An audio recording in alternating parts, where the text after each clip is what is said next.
السلام علیکم ورحمۃ اللہ وبرکاتہ۔ آپ سب لوگوں کو روا انفارمیشن یوٹیوب چینل پہ خوش آمدید کہتا ہوں۔ آج 5 فروری ہے اور 5 فروری کو یوم یکجہتی کشمیر کے لیے منسوب کیا گیا ہے۔ صبح سے سوشل میڈیا اور پرنٹ میڈیا پہ دیکھ رہا ہوں، ہر شخص اپنے اپنے جذبات کا اظہار مختلف اشکال میں کر رہا ہے۔ ہمارے سیاستدان اور ہم عام پاکستانی یہ نعرے تو لگاتے ہیں کہ کشمیر بنے گا پاکستان، لے کر رہیں گے آزادی، کشمیر ہماری شاہ رگ ہے، کشمیر جنت ہے، لیکن یہ وہ کھوکھلے نعرے ہیں جو الیکشنوں سے پہلے سیاسی پارٹیاں کرتی ہیں، جن میں کوئی دم خم نہیں ہوتا۔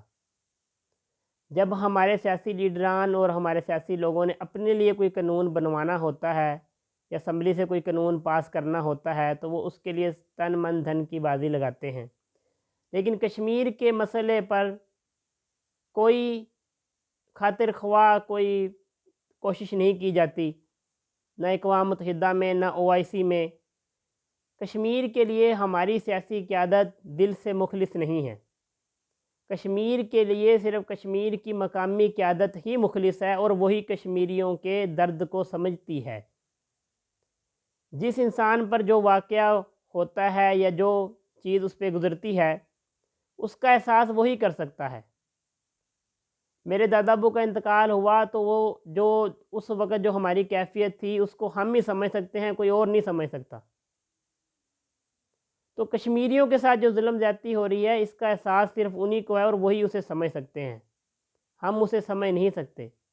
کشمیر میں ان کی ماں بہن بیٹیوں کی عزتیں محفوظ نہیں ہیں، تو ہم ان کے لیے چلے کچھ نہیں کر سکتے تو ان کے لیے ایک دعا ہی کر دیں۔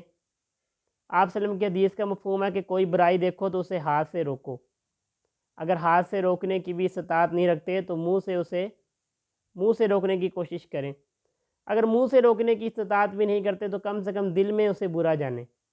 ہم لوگ چلیں کم سے کم کشمیریوں کے لیے جو ظلم ہو رہا ہے، زیادتی ہو رہی ہے، ہم اسے اپنے ہاتھ سے نہیں روک سکتے، زبان سے کچھ نہیں کہہ سکتے، چلے دل میں تو اسے برا سمجھیں کہ ان کے ساتھ زیادتی ہو رہی ہے اور یہ غلط ہو رہا ہے، دل میں ان کے لیے دعا کریں۔ ہم یہ جو ترانے لگا رہے ہیں، جو یہ کھوکھلے نعرے لگا رہے ہیں، ان سے بہتر تو یہ ہے کہ ہم 2 رکعت نفل پڑھیں اللہ پاک کے حضور اور کشمیر کے لیے دل سے دعا کریں۔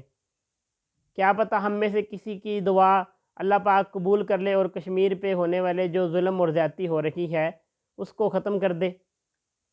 تو میں آپ سب لوگوں سے امید کرتا ہوں کہ آپ سب لوگ یہ کھوکھلے ترانے اور نعرے لگانے کی بجائے اللہ پاک کے حضور کشمیریوں کے لیے آج خصوصی دعا کریں گے۔ والسلام، اللہ حافظ۔